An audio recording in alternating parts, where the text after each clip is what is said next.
A grand jury will now hear the case against the man charged in a Chapman Highway crash that claimed the life of 22-year-old Pierce Corcoran.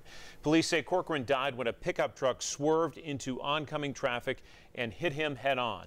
A police investigator and a driver of another car testified in court this afternoon about this case.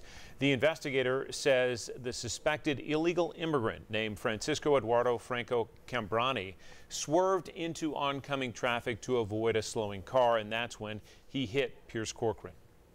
A vehicle in front of the white truck started to slow.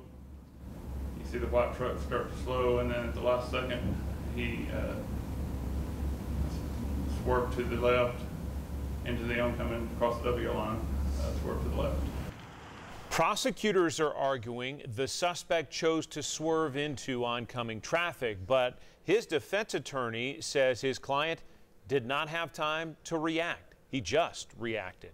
Been a lot of confusion surrounding the December 29th crash, and 10 News reporter Mark Salinger was in court today, and he breaks down the details based on the police report and testimony from today.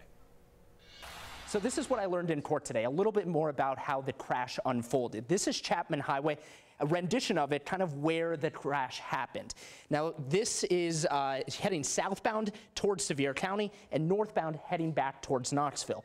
There's a self-storage place over here, and that's important because these two cars are stopped or slowing down at the time of the crash. The suspect is traveling this way back towards Knoxville when he swerves over the double yellow line and hits Pierce Corcoran's car, who is traveling this way towards Sevier County.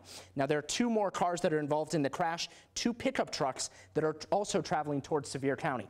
After this initial head-on crash, these two pickup trucks hit Pierce Corcoran's car and send it into the grass on the other side of the road. And all that information is coming from the lead investigator on this from the Knoxville Police Department, who testified in court today.